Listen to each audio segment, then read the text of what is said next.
How to enroll personnel. Navigate to the Personnel tab and click Add.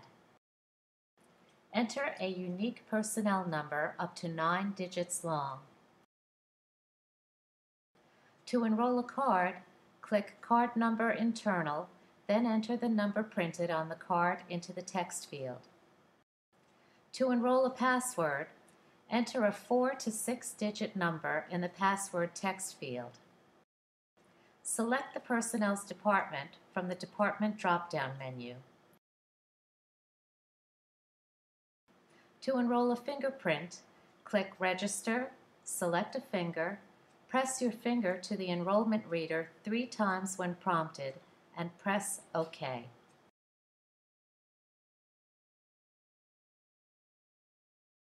In Access Control Settings, click the checkbox next to the access level you want to assign the personnel to.